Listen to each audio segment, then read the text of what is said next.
I know both Polly and Tony as fundamentally sculptors, and I don't want to beat that term to death right from the start, but what we're looking at here, I think, is really work that comes as a result of an experimental process, and one that's kind of about experiencing a space, having a primary encounter with that space, and then making a number of choices that transform the environment around you. But what I was struck with formally when I first walked in the room was how little any of this looks like sculpture.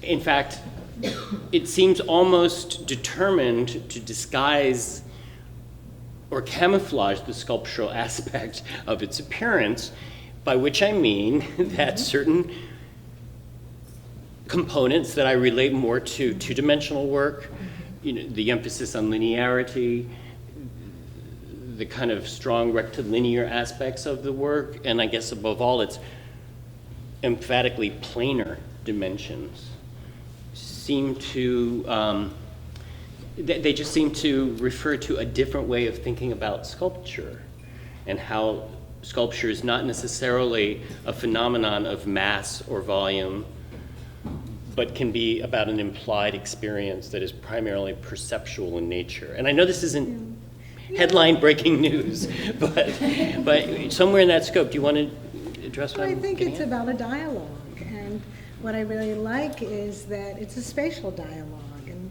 you can think of sculpture that way, and I think that this is the Tony Polly show, and it is sort of when we came, and it was a very abstract way of working, and but we have certain kind of things that we're both very interested in, and also I think, I'm not sure I think of myself as a sculptor per se, but a hybrid. But I do think about installation, I do think about space, I do think about the situation. And this was very particular. This was a situation, and I really think it's sculpture as a dialogue. Don't you think that this was? So for me, this space is as much a sculptural space as I think the whole thing is a sculpture. So. Well, just for Do people you? who don't know, what did you see when you came in? What was your experience on coming into the space? Well, there's a real history behind this show too. Okay, maybe it's worth let's break that down a little bit. Yeah, I think you maybe have to go. Sarah had an idea that perhaps we would come to terms, if not collaborate specifically, but somehow work together and merge some works, ideas, and have come out with the singularity of two artists in a space. And you said nothing doing. Well, Polly said nothing doing. That's Right, okay, no, you said. But it wasn't like that. It's just we have worked together in ways in the past where we did a two-person show in Tokyo.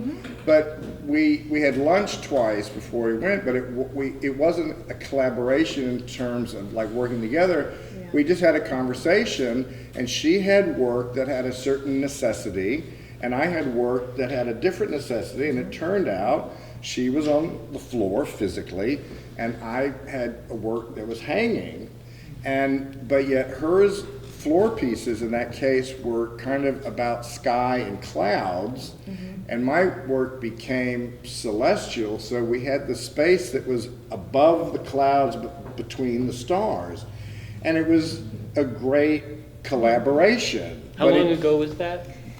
Quite a number of years ago. 98, maybe. It's quite a long time ago at Koyanagi Gallery. I mean, we traveled together to Sweden for something else, which was a much larger group show, which didn't have the same kind of dynamic, because you have other artists, and I mean, it was somewhat, it's like everybody had to claim a certain territory in order for their works to have the space to do what they need to do. But when it came to this, Polly had been in Rome for a year and had a very specific body of work that she really wanted to, I guess, complete and show. Out in the world. And that was a necessity unto its own, and I, without arguing about it, I think that's great. I want to see that as well. And then, I mean, we both came out together to see the space, get to know it a little bit, and, you know, oh, well, the shopping. Antiques malls.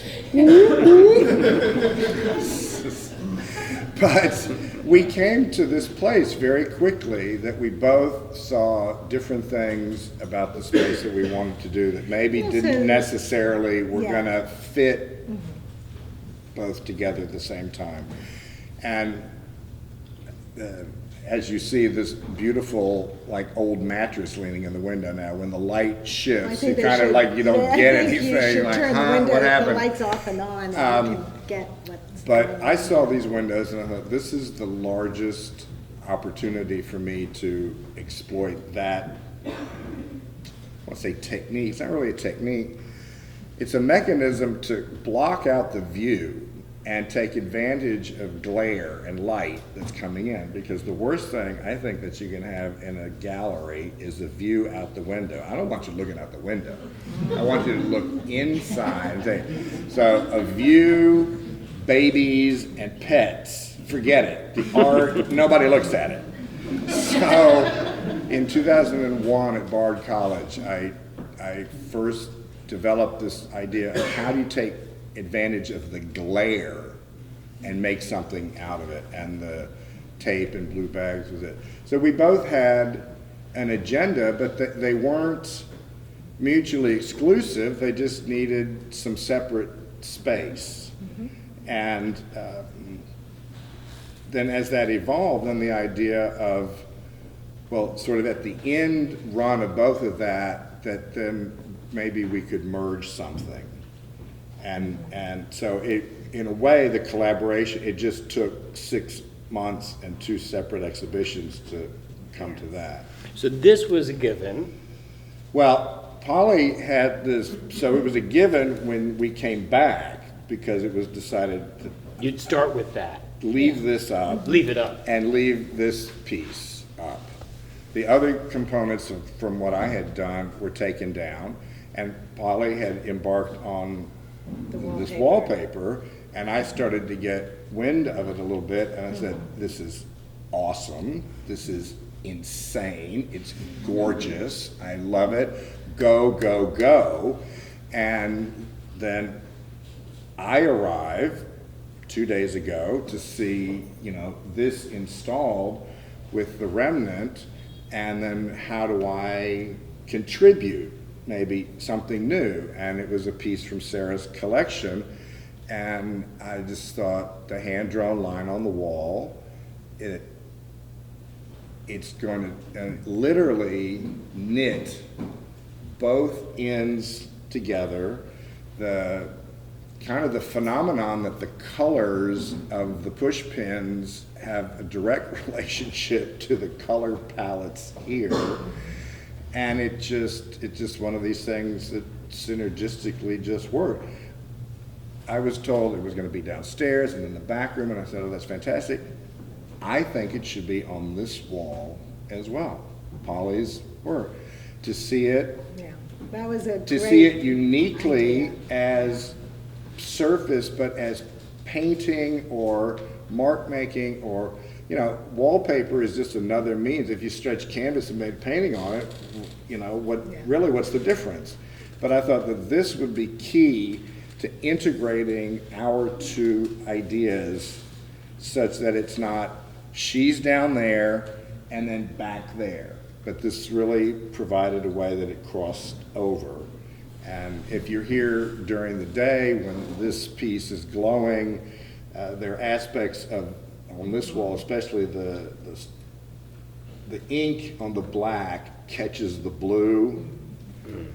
And you told me one time, you mentioned it, that my work has this habit of not staying put. You give me the window, but it reflects in that glass, and you get around the corner and you notice that there's a blue haze on top of the counter, and that I reached beyond that, and that all worked together, I think, visually to make the situation where we are now. Well, now that I'm in Southern California, I realize that, in fact, you're a light and space artist. That's actually your true category. But can I pause you for a second? Polly, can you tell? You have to, yes. Just for a second? No, just for a second. Punch the button, because otherwise, la, la, la, la. Okay. What was the idea that was gestating in Rome? This is the residency that you were doing, and how did... Well, I came back from Rome, and the difference is the work went to the wall. And so they're very temporal, provisional, very physical, and very much about light and color. And so I was a little bit worried. I thought this is work that's going to be really hard to get out in the world, so I made a case to Sarah. I said, Sarah, please, this is really what I need to see in my life right now. It was for me very private work, and I wanted to see if I could get it out of the studio. What would it mean? But it wasn't your first wallpaper piece by any means. No, this was the show that I did in October. So, wallpaper, how this happened, and this is after Rome. So I started Rome work, and then in last October, or when was it? When was the show? A year ago. It was fabric. The Rome work was fabric. The Rome work's fabric. So this year I've done a few different installations using wallpaper, but not, the wallpaper was part of an installation. It didn't exist by itself in the world. So Sarah said, it's a big thank you to her for being patient for us, letting us kind of go our own way. And our friendship is very strong, so, it wasn't an ego thing. And I said, Tony, I really want to see this, and I understood he was really interested in the windows. So the fact that she pursued an idea of doing something collaborative was a bonus. It really wasn't in the works. And so there's a lot of adventure with what happened, and a lot of leeway and spontaneity. And so she asked me, would you like to do some wallpaper downstairs, or something downstairs in the entryway? And I said, yes. I had just, what this is based on is a book. A friend had sent me a link to a book from 1674, it might be 72, a Dutch book that kind of references color. It's a color book, but like an early Pantone book. So I said, I had this idea. I had done 2 shows with wallpaper, but not wallpaper as its own thing. So she asked me, and we thought about it, and I started working on the computer with the wallpaper. And there's a book over there. So the book was called All the Colors Under the Sun, and I love that. I wanted the original Dutch book. Yeah, the original Dutch book. I don't know what that says in I don't know what that. I can't translate that in Dutch, but it was All the Colors Under the Sun. And I worked with a lot of color systems. I love color, and I wanted to see all the colors in the sun. So I decided to make wallpaper.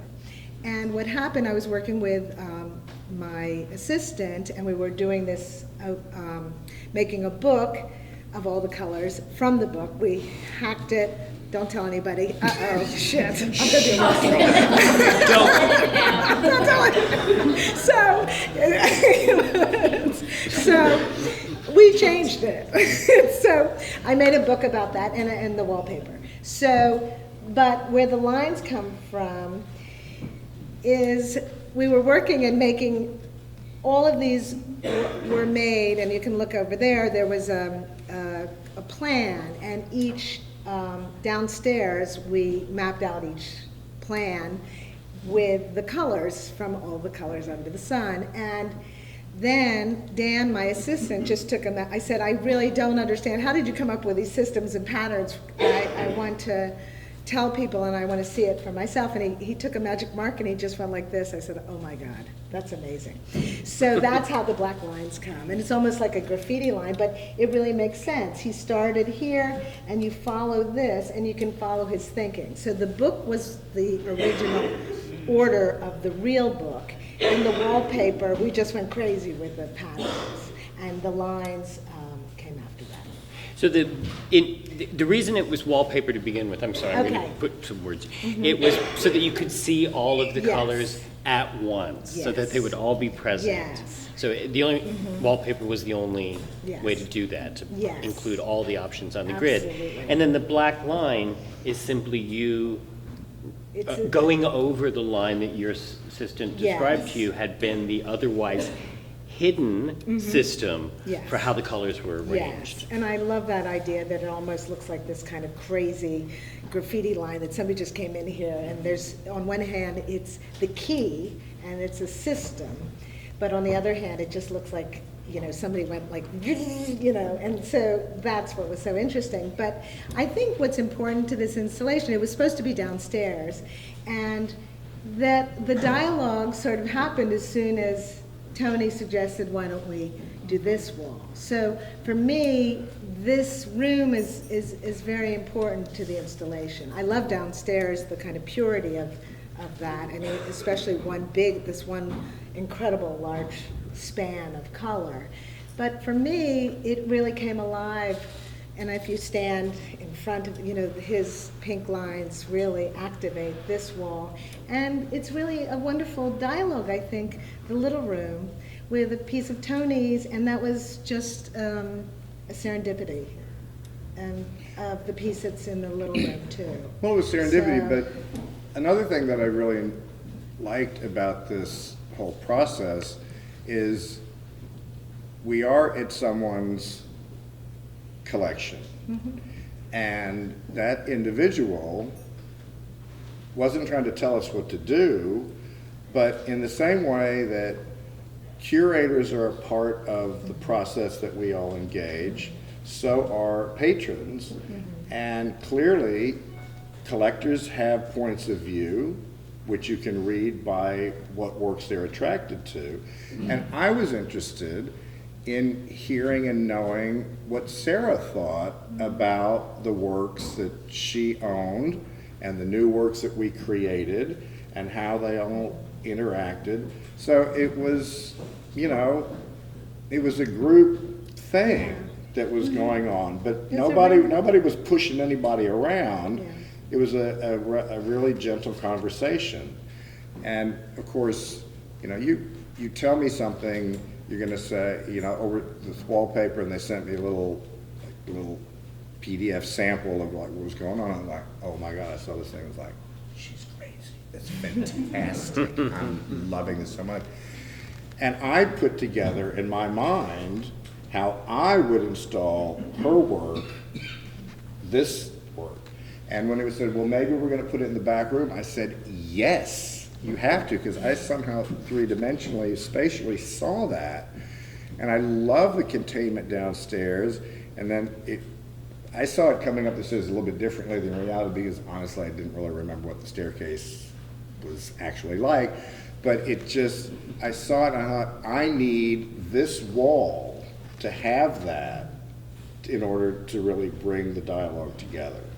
Have it meaning putting Polly's work there. Here, right.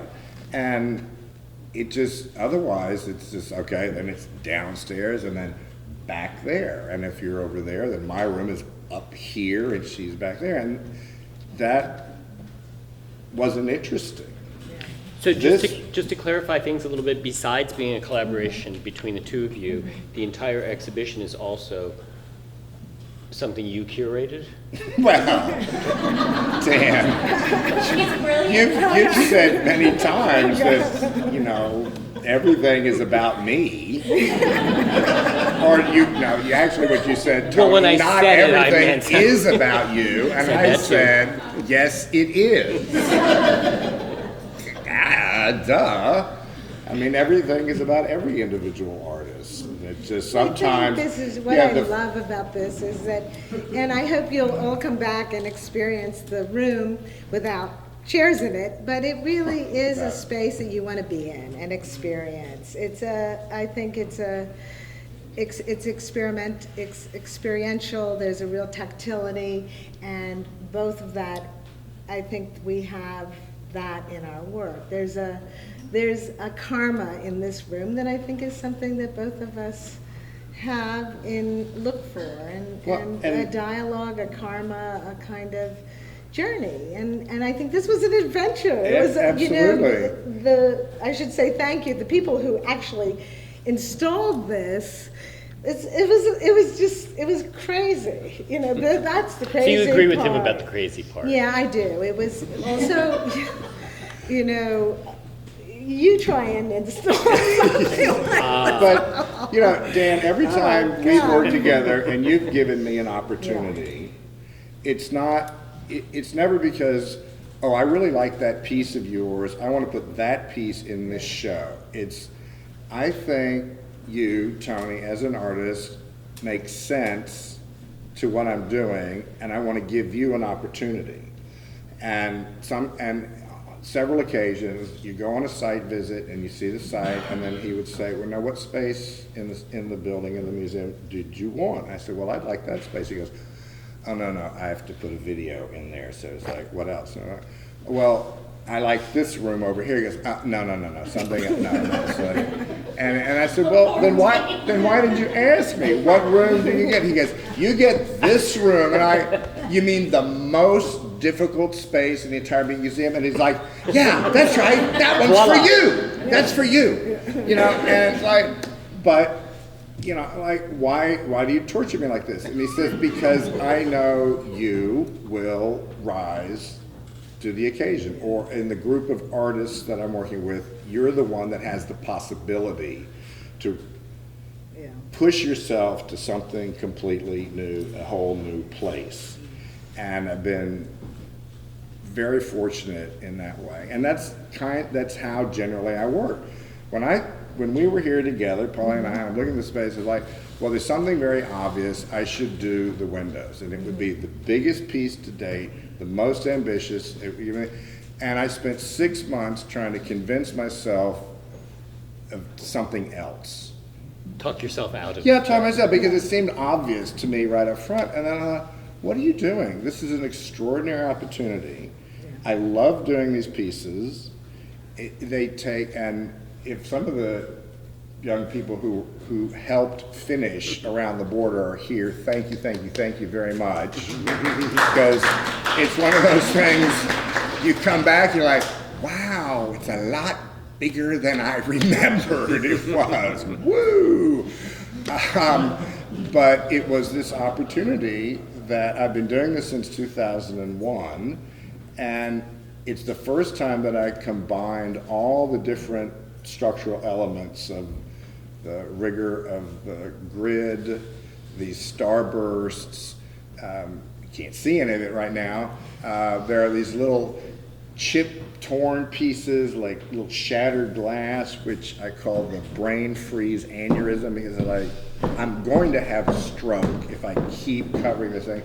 And then these other patterns. I was going to say, we could plunge the room into temporary darkness. couldn't we?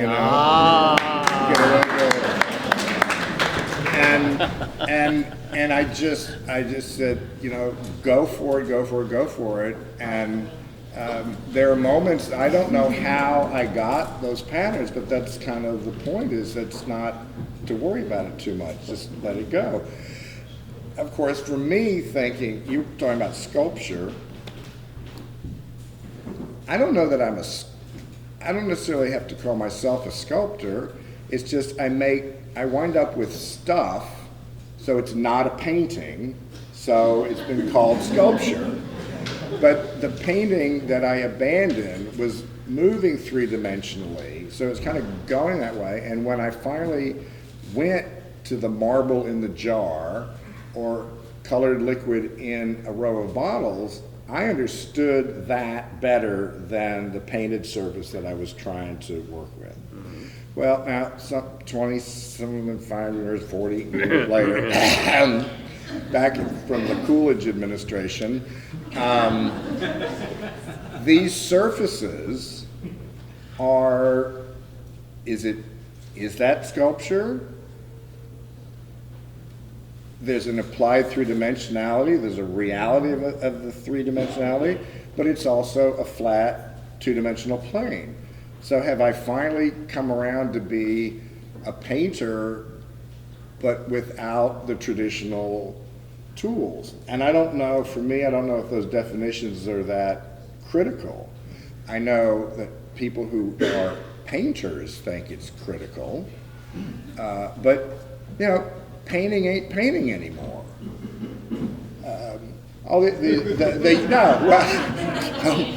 There's so many, like the young big abstractionists, it's motor oil and fire extinguishers and dragging across the lawn, and that's painting. But it's only painting because it's on that surface. I like to consider this pink piece that it's both sculpture and has a conversation with painting.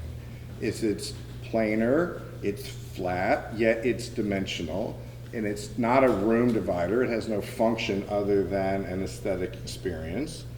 And I question Polly, is this wallpaper? Can I hang something on top of it? Or is it a mechanism to create? No. Yeah, she said no. I said, well, what about a Cezanne? And she said, well, get me the Cezanne, maybe we can talk. But why would this not be considered painting? Yeah, I put a Matisse on here. You know, why? So I think the lines are so blurred that sometimes those traditional definitions, and when I think sculpture, somebody says, oh, what do you do? I'm an artist. Oh, what do you do? I make sculpture.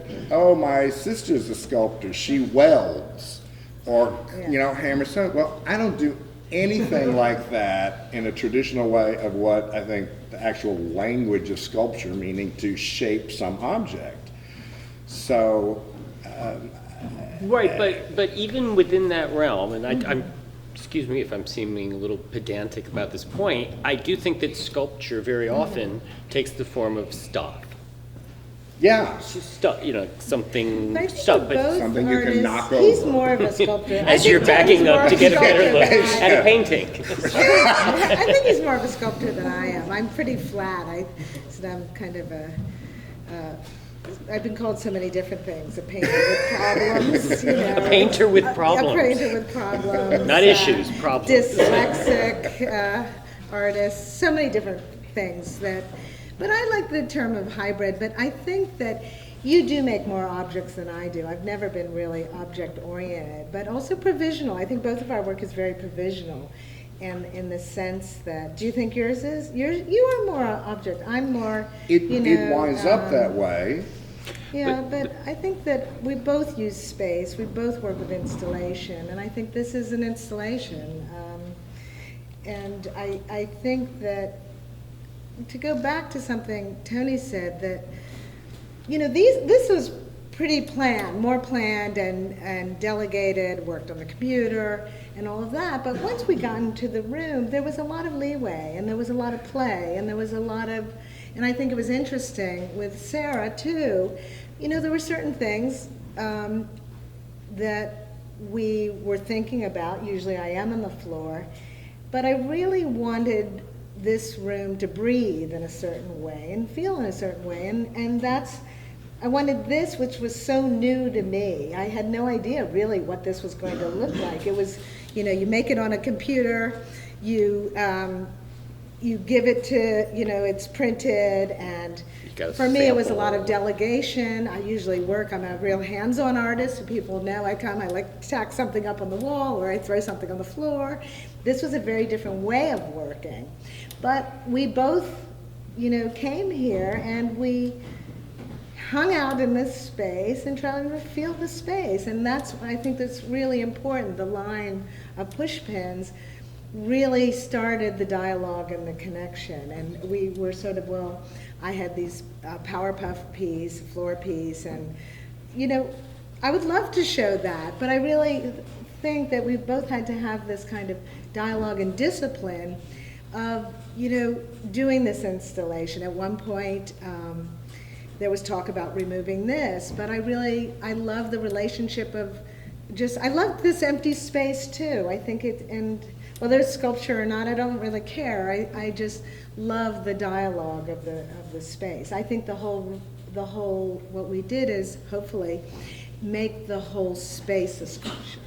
Well, I think you have, and leaving questions of medium aside, because it really isn't that interesting, I do think that there is a borderline ephemerality to most of the works, and that connects to the feeling that you are trying to create in the piece, and I think it's perceptual.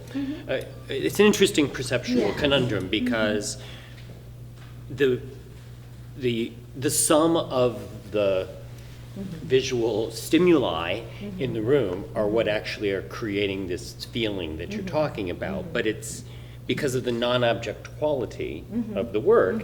It's like it's at its most effective when you're not actually even looking at it. If you know what I mean, it's like I can see Polly's piece somewhat better if I'm looking at the push pin. There's a way in which you start to notice all this very subtle, almost imperceptible connections, points of connection starting to happen. Physicality is so important to this being Physicality. in the physicality of being in this space, and that's why I love the making art and having people. I wanted this to be a space I want to be in, and I think that's what we started a dialogue with. I like this. It's a beautiful space, and and trying to work with it and understand it was just a real luxury and a real opportunity, and I think that's what was really nice. There was a lot of we gave ourselves a lot of space too, and even though it was really planned too. I mean, there's a lot of this was not the usual way I work. It was I started in July. It was a long term. That's a few months, and just finally seeing it, it was like, oh wow, and just Is that what I was trying to do? Yeah, whoa, and I didn't remember that detail, and it was just been a real interesting kind of just spending time looking at this space. I think you have a wonderful quote about people looking, and a lot of times people don't spend that much time looking in the world, and I think that's what people look, but what do they see? People looking all the time, but it's like they don't see anything. And it's like listening and not hearing anything.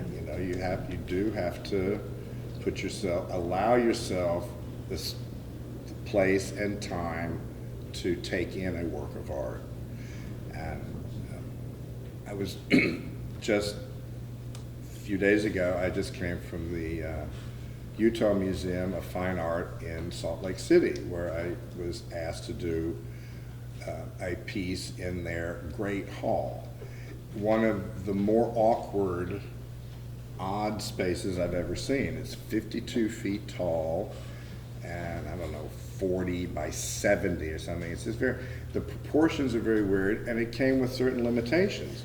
Because it's their event rental space, nothing could be on the floor. The brides don't like anything on the floor. It's all in the way.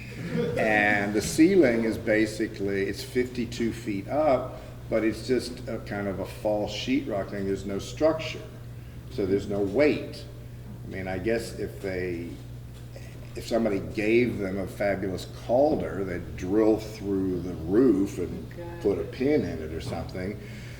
But there were these limitations, and I thought, but what is it about this room that one would be looking at? And I realized it was just the volume of space. Well, how do you own that when you can't have anything on the floor lifting up? And they told me it's too heavy to have anything hanging down. Well, these pink ribbons, I thought, well, they don't weigh anything. And piece of tape on the ceiling and a 40-foot drop, and I found a way to own the volume of the space in such a way that it became something completely other And to me, that's the point when I have these architectural opportunities, is to change the actual perception of the space itself.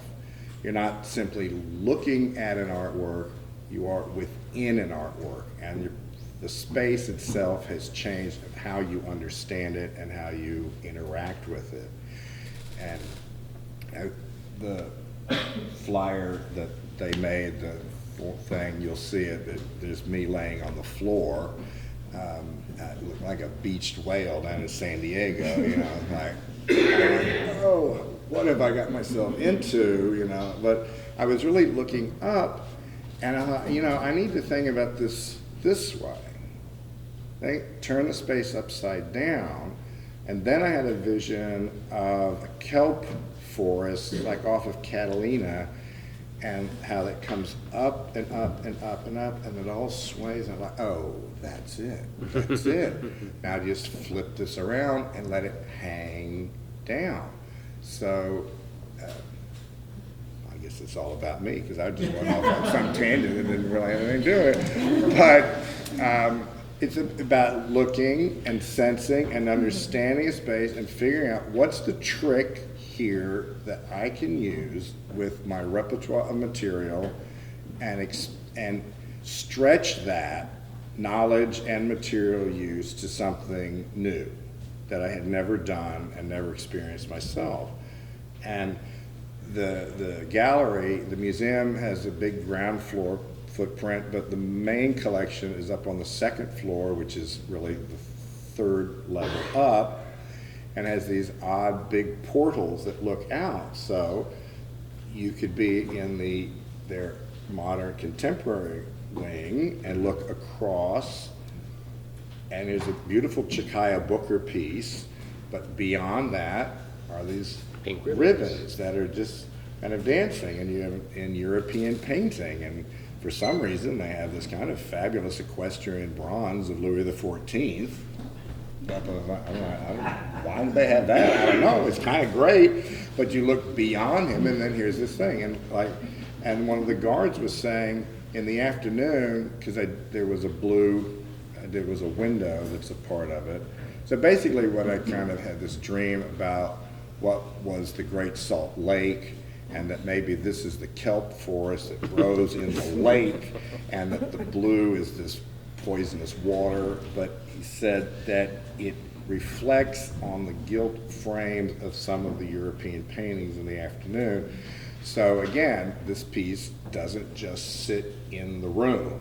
It reaches out, takes over subtly, gently, but it follows you, you know, everywhere. So is that sculpture? Is it painting? Is it experience?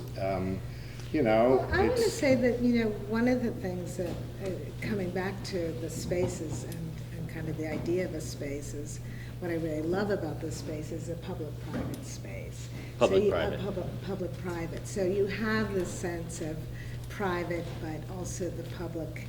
And for me, coming out of Italy and a year in Italy, when I saw this space, I had a year of looking at art in churches, looking at frescoes, looking at mosaics, and just wanting a space that I wanted to spend time in, and a contemplative space. And I think that, and I didn't want too much stuff in this space either. So for Tony and I think it was, sort of had to edit ourselves too. And then when we kind of got it right, it felt really good. But we were a little worried, you know, I didn't have a kind of iconic floor piece, or, you know, there's certain, and I think that's with maybe age or maturity, just saying, you know, giving certain work space. And I think. Well, you didn't have a floor piece and he didn't have really stuff. Yeah, I no. mean, there's certain things that you're think- known for. Yeah, Or that and you I was just, a little you worried. opted not to do. Well, Right, I think right. both of us just came. I have a survey show that opens today of work from the 90s, and it's all floor. So when I came here, and since I've been back from Rome, I've done a lot of wall. And so nothing like this, but I've been wall floor, but really figuring out and learning about wall too. So giving each thing its space. And so when we came, and when I came here, that's why at first I wanted to see Italy here, my studio, and then this was, I feel the opportunity that Sarah gave us is an adventure and a learning experience, I think, for both of us. And I think that's what's so wonderful about this kind of public-private experiment, letting yourself, she wanted that. She wanted this space to be about that. And it took, at first, we were both kind of resistant to that, but in the end, I really loved that she hung in there. And we were able to, get that vision. She hung in as she left. No, wait a minute. No, But I really think that the important, I can't say how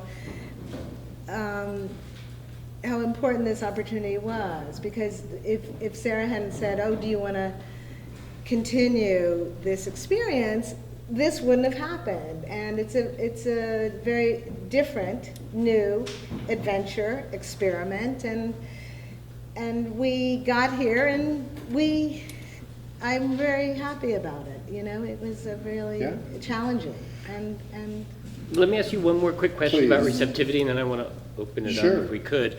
Describe, you've talked about being in the piece, you talked about making a space you feel good in. How would you, if somebody said, oh, I want to come and experience your project, but I want to get the most out of it, what should I do? It sounds like you'd probably recommend that somebody bring a chair, maybe a book. I just love the idea, and I told Sarah, I love laying on the floor here. Laying I think on the floor. Right. The beach whale Beach thing whale is the best aesthetic. way to see That's- this it's the art. best. It's the beach whale. So bring a yoga mat. Yeah. No, just bring some I don't know dust what to it do the is. floor, This floor, I help think, clean up a little bit. I don't know. I always think a glass of I always- wine is important, But I think moving around the space. I don't That's what think- I like. What? I really love to move around the Just space. move around. Move, It yes, is, yes. and just look. And look from So here lock the door. to there. Lock the door, And move there around the to, space. there's, take advantage of looking and the sight lines of from here. Yeah. I love It's- seeing that yeah. piece with distance. And then you come here and during the day, you see this window and they seem very different, but it's all about light and color. And this is blue, but it's light and color.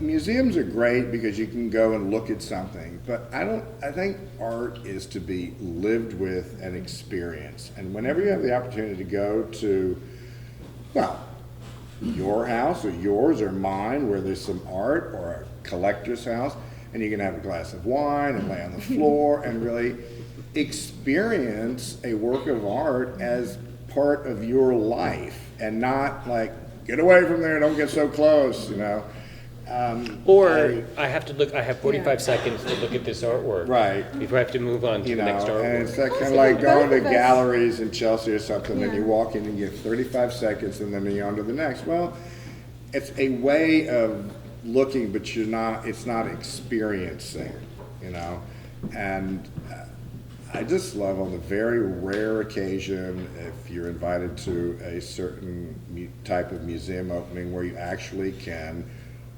casually walk through the galleries of the Metropolitan with a glass of wine and just, no, but it's a whole other thing. They don't let you walk through the what gallery? Well, they let me.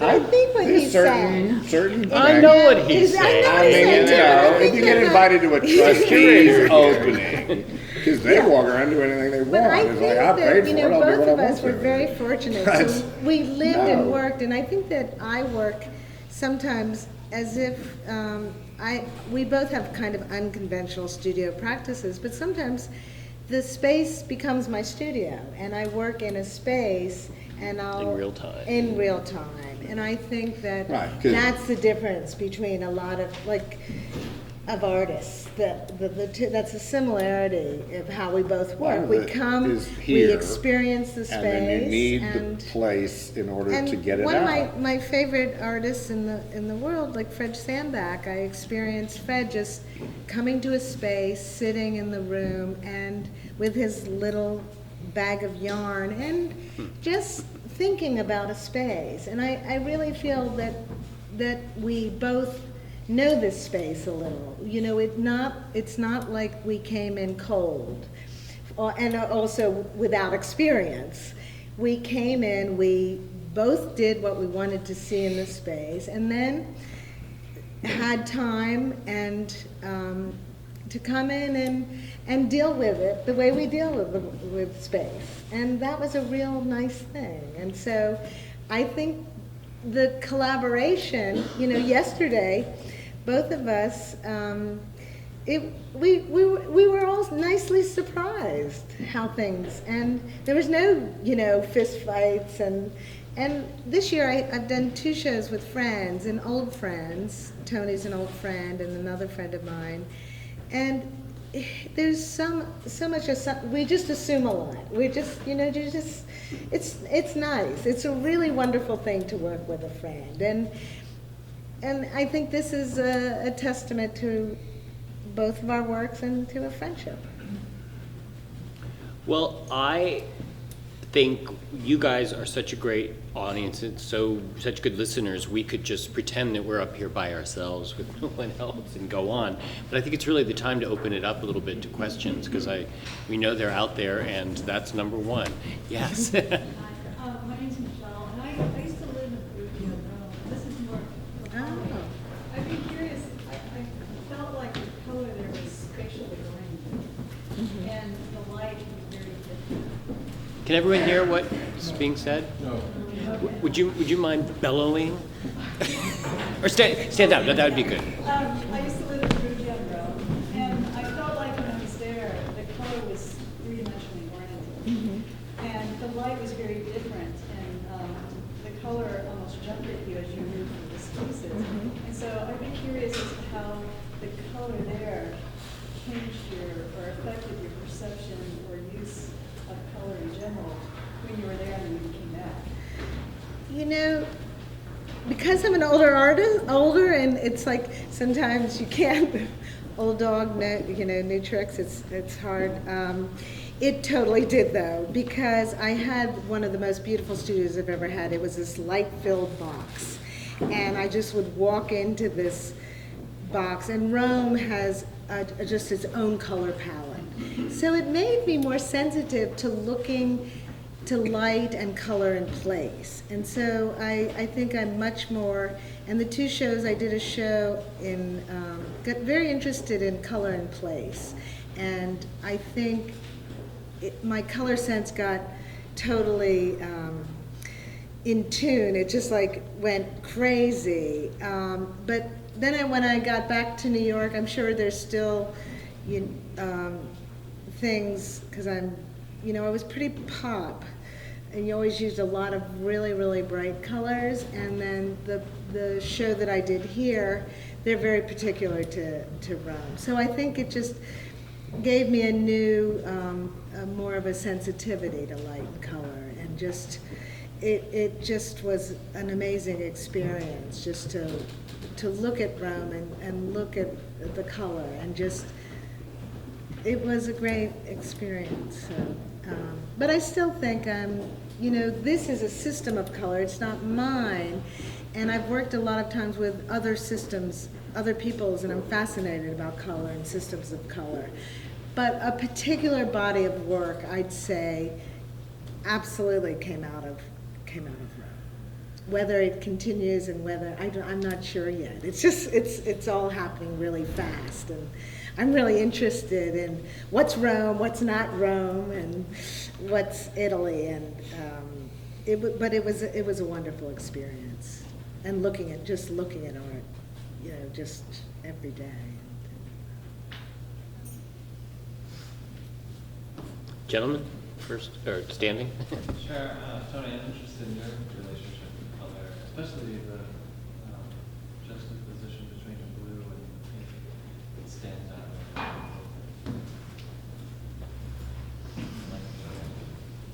Yeah. Well, as you can see, I dress exuberantly, so I express myself through color all the time. I take advantage of things that I come upon that work for me. And sometimes I have preconceived ideas about things, and other times I don't have a clue what's going on, but I find a trick in something.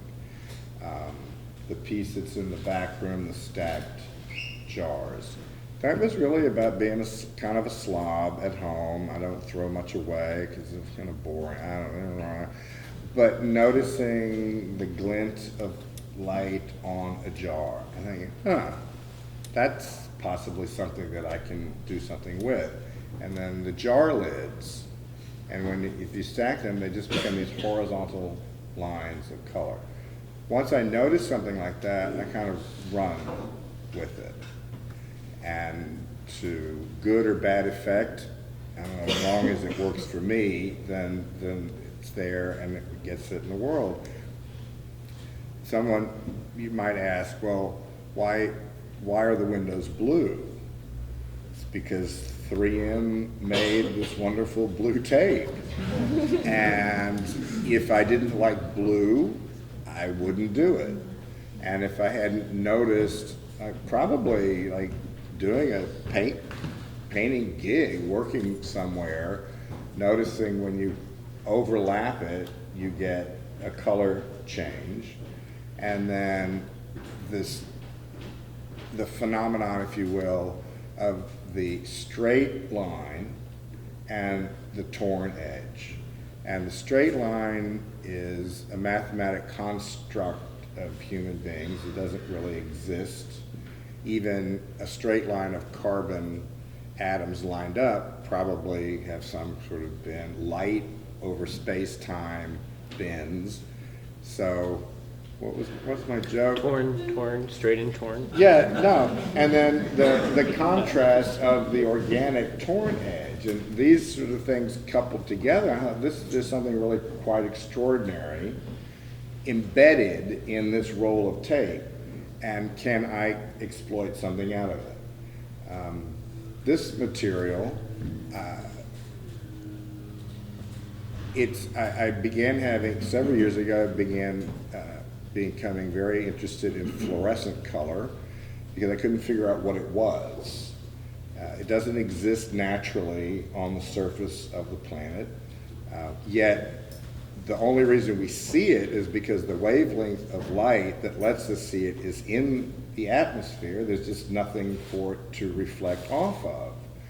So I kind of use that and fluorescence to say there's more here than meets the eye. And it's all energy. There are radio waves passing through this space right now, but we don't hear it. I do. Well, yeah. But there's phenomenologic things that then I kind of take my science brain and boil it down to my kindergarten stacking blocks kind of brain, and it may not be any more complicated than I really like how it looks.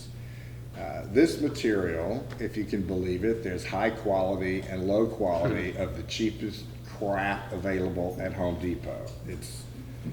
It's used to tie on a stick to lay out a foundation. It is the most throwaway object, but it comes in safety orange and hot pink, and there's a yellow, and sometimes there's greens.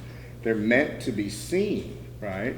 Well, the orange is kind of obvious in a way. I like it. Your hat.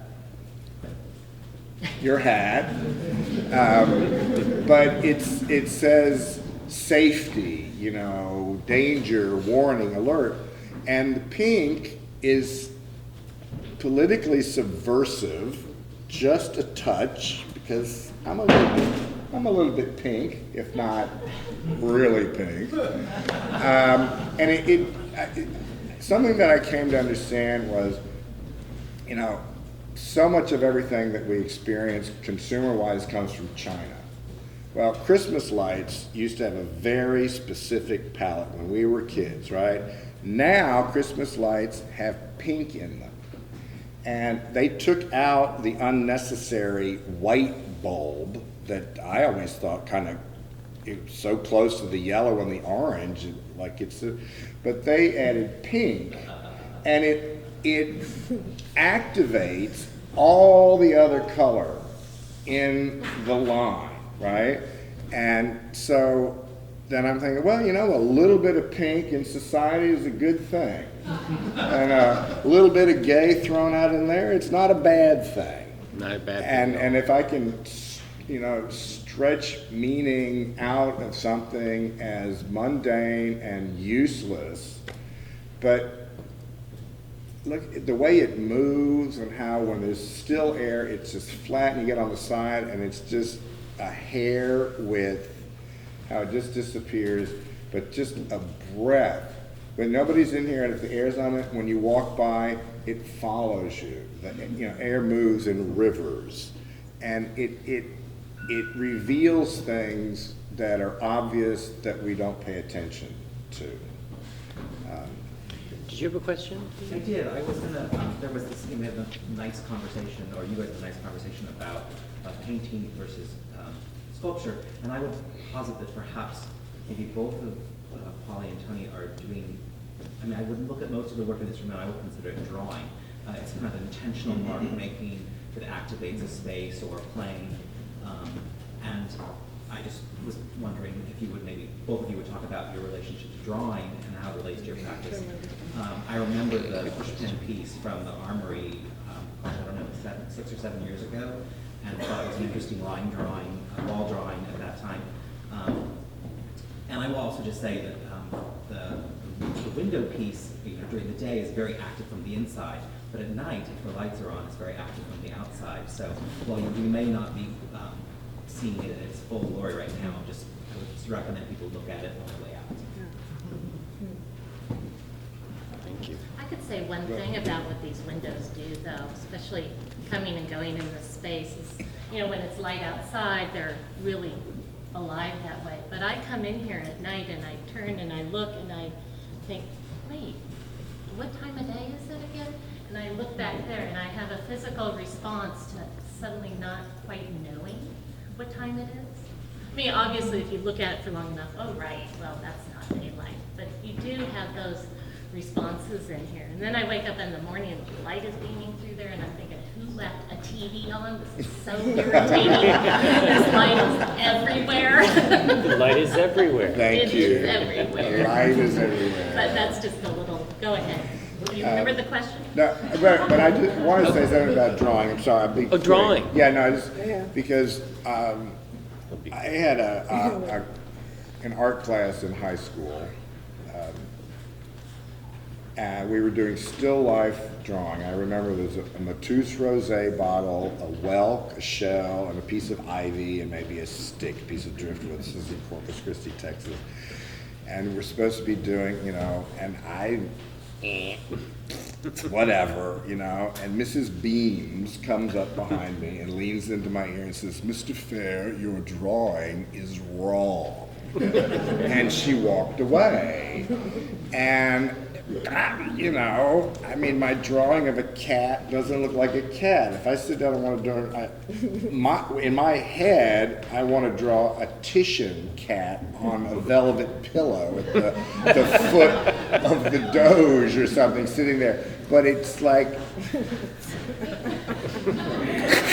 there's no, you know, and I had to, for years, just abandon any notion that I had talent in the way that you're supposed to look at talent or think about talent in drawing. And it was many years after that that I just said, well, you are an artist. You're probably a bad artist, but that's not the point. The point is, if that's what you are, then that's what you need to direct your life toward. And it's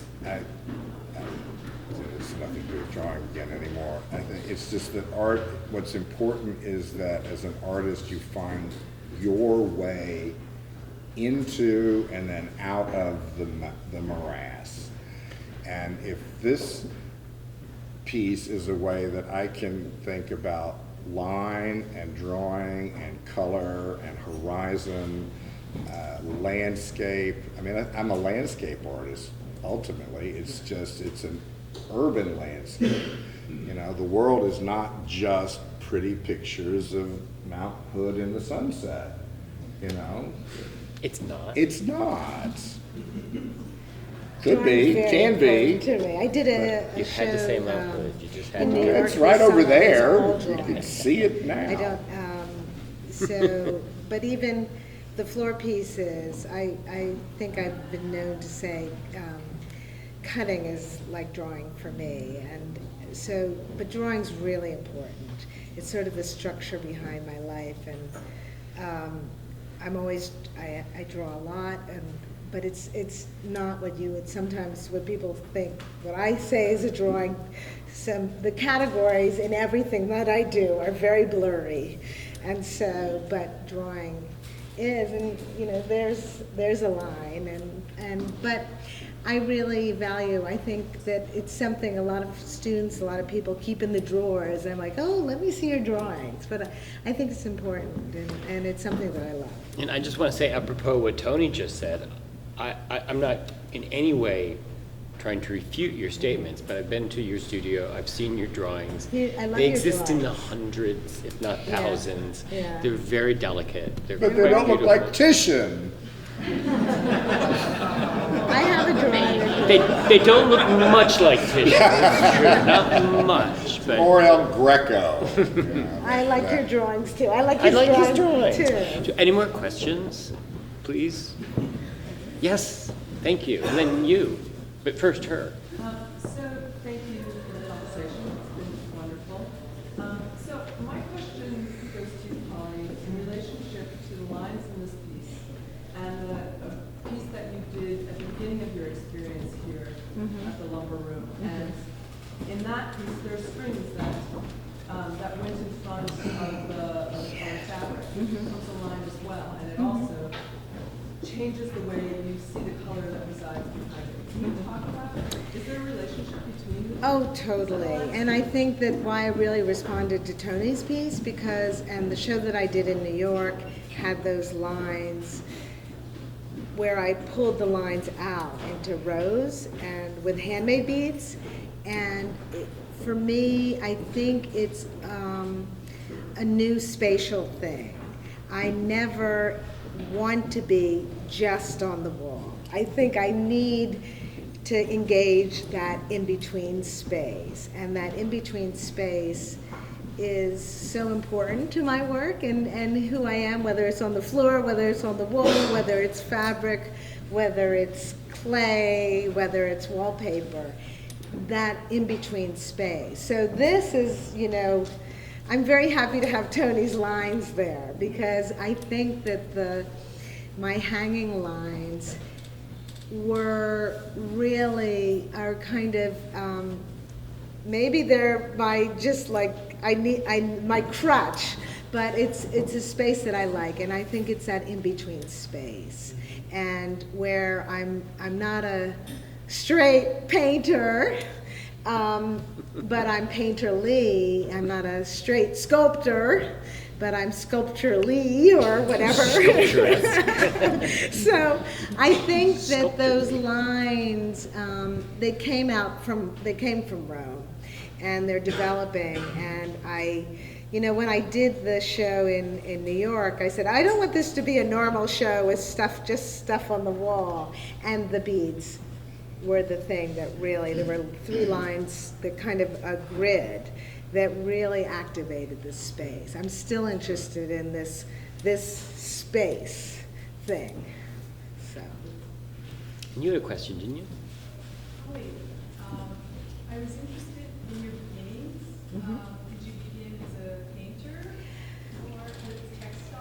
I never studied textiles in my life. I started as a printmaker painter, and really, and as soon as I moved to New York, really there was so many different things happening, and was really interested in trying all of those things. And it was kind of a postmodern time, and it was a time where women were starting to enter the installation and sculpture world, and so people like Linda Benglis, Richard Tuttle, so many artists were so important to me, and that I just wanted to try it all. And so I think that's how I kind of have come to this confusing space that I'm in, but and still just really love, you know, and for me the wall is really exciting and new, and I don't understand it, and I think pushing yourself to places that you sort of don't understand is the secret to not growing old, to be in age denial. To be immortal. Yes, the secret to immortality. No. You had a question. Actually, yeah, this one's for Polly. You talked a little bit about the origin of the wall piece as originating from a Dutch guide to color. And also the way that it kind of suggests a guide or a path. But I was also looking at it almost as a mask over the color, and I was wondering if you, how you kind of dealt with the idea of maybe removing some of the information from this guide to color, or like hiding content. Interesting. You know, when we were doing it, I'm sort of this kind of person who just loves seeing everything.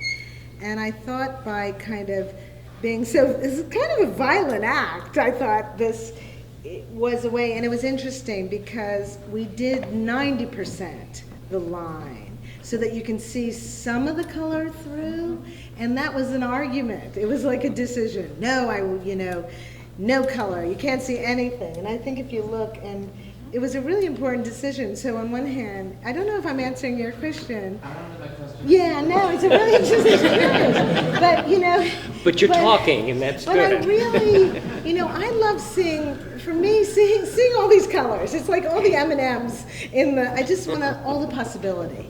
And I've always been this artist who wants to see, maybe I can never make up my mind, but I really want to see everything. I want to, you know, the early, the Power Puff is color there are 103 colors, each dyed to the primary colors, and, you know, just because I had to see all those colors and I had to learn all those. For me to understand this color thing, I had to see them all.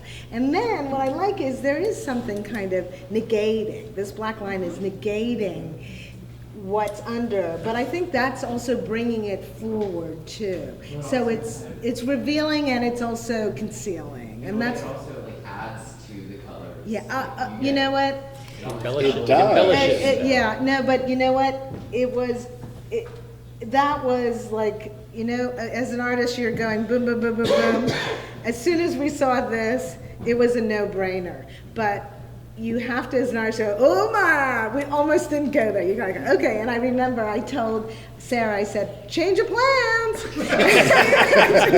And she was like, whoa, where'd that come from? I said, trust me on this one. We got lucky.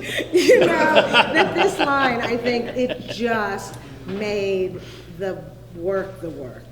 It really, because also too, the installer, like there's all these crazy things happen. We planned it, but then the idea that the installer comes in and he's a part of the whole thing too. So there's this, you know, I had no idea what that was going to be. Downstairs, it's like this crazy maze. And what I like is in that room too, yes, the black line is all swirl, but then you look and you see, oh, there's this big blue square. Yeah. And then you'll look around the room and like, where does that repeat? Where's that big blue square again? Where's that big blue yellow? And then you'll see this beautiful patch of green. And so for me, the black line, without that, I just have a document. And it really, the concealing, revealing, it I was like, agree. I think whoa. that it gives it depth. Yeah. And it, otherwise it's just wall, it's just Yeah, color samples yeah, on the wall. yeah, and- But this drawing on top of it Yeah. makes you see it more. I think that's what Yeah. you're saying. And whether, is it a mask that you're seeing through, Yeah. you see through? But I think that's when they sent it to me and they came up with that line. I'm like, that is the genius stroke here. Anybody can Thank do you, but the yeah, color study yeah. thing on the wall. And otherwise, it's just, Yeah. it's nothing there. It's Yeah. that line. So beautiful. And then the weight of the line, that was it was really, and Thick. you know, I wanted this thick, you know, really kind of graffiti-ish line, and talk about drawing, and that was done on a sketch pad on the computer that's hooked up to the computer. So we had printed out just a sample to see this wallpaper, and it was printed in Philadelphia. It's a long story, but, and so, and the printer guy was behind schedule, and I was like, oh my God, change of plan. So it was like that quick, you know. Well, one more question. Yeah, it's for Tony. So I see a similarity in the way she's masking her work in this and the way you're masking elements of space and light. So you're masking the space with your objects, and that reveals the space. And you mask the light, and it reveals the light. Is that, do you see that kind of correlation happening? Between she and I, or Just the act of masking as a way of revealing. yes.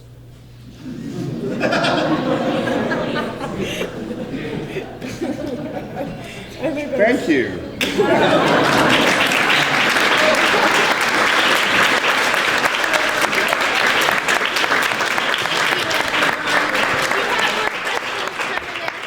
Thank you Best for coming. question ever.